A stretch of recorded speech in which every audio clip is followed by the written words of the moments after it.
Hello, you are watching the Garden Corner Show, and as you know, we are a show where we're crazy passionate about everything gardening. I am J-Dog, John Karstrom. I'm out here with Mr. Dave. We are herb shopping. I want to give some quick shout outs because it is shout out time. To Mary Compton. Hi, Mary. Alice Croswell Barker. Karen Nibbler. Suzanne Grunman. Charlotte Reinbold. Leslie Chassie. Bruce Watson, Sandy Ravine, Sandy Stout. That's a great pick of you, by the way, Sandy. So anyway, I hope you guys enjoy the show, and I hope it brings something to your life. We are talking about herb gardening, and I want to go over real quick, just very kind of skim the surface of herb gardening, give you some helpful hints while you're putting your herb collection together. So let's just go through. I've got some herbs right here. I am going to shop with you as we go. I'm picking some oreganos, lots of different types of oregano. One helpful piece is if you have a particular recipe, type of sauce, a type of salsa, something that you enjoy, take a peek at that recipe, what you might need as far as herbs, and then make that shopping list kind of thing. So I've got some Italian parsley, which is always good. Cilantro, you can never get enough cilantro. So I'm picking that.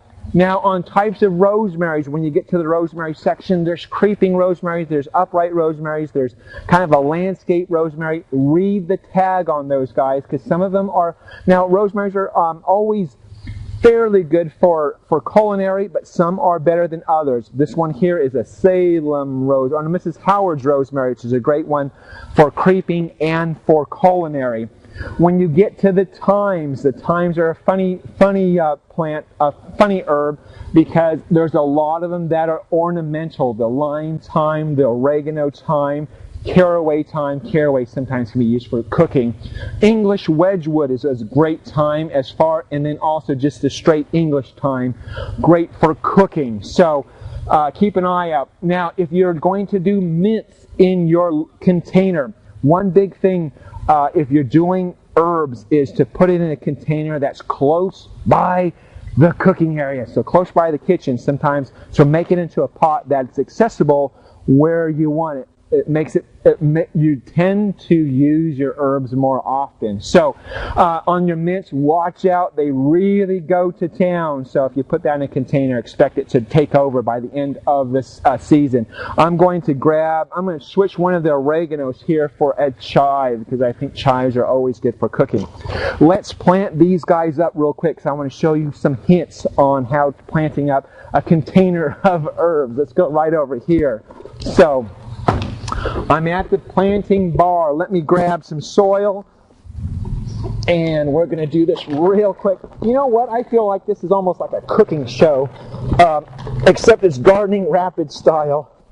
You know how in the cooking shows they have the already measured out things, and they cook like this, and then it all comes out.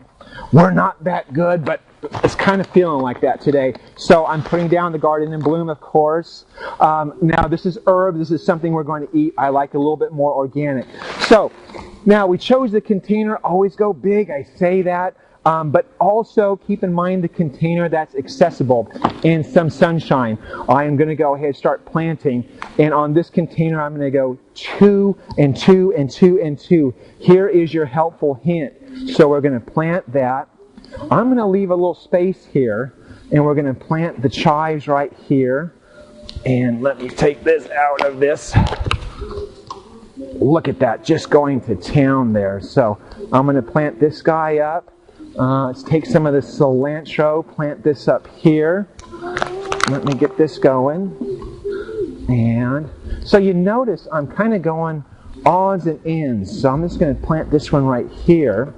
This is the oregano. Mr. Dave, do you have any particular recipes that you like oregano? Just what, Italian? Spaghetti sauces. You know, something about eating a nice plate of spaghetti. I really enjoy that. Something about it energizes me. Do you feel like that? All that pasta? I love pasta. Yeah, that's really good. And is pasta healthy for you, isn't it? Depends which diet you're on. Depends on which diet. So now you notice. So I've gotten 2, 2, 2, and 2 just like that. It's a great herb garden. Here is your helpful hint, because oftentimes you go to your garden center and you're missing your basil. You'll want your basil. Basil is a warm weather plant. Reserve a spot for that by planting in an empty container. So if you have herbs particularly that you want to do, plant that container. These are space holders. So when the herb does come in, you take that out, pop in your herb, and away you go. So that way you can keep cooking, keep growing. So shall I show how you can use this window box? Let's go run down real quick. So you have your herb window box. We're going to run all the way across the nursery here. And the reason why I planted in this guy is because it makes for a great... If you have a 2x6 railings, oftentimes your kitchen is right outside your back window. You can set it right on there. It doesn't go anywhere. There's 1 foot. This is a 3 foot. And I believe there's a 2 foot kind of a railing box for you. Anyway, I hope that helps. I hope it gives you some ideas. If it doesn't, I failed you miserably. Here's your quote for the day. A real friend is one who walks in when the rest of the world walks out. Thank you very much, Walter Winchell. That's the show for the day. Always live your passion. You see me right out of the sunset on the color TV screen.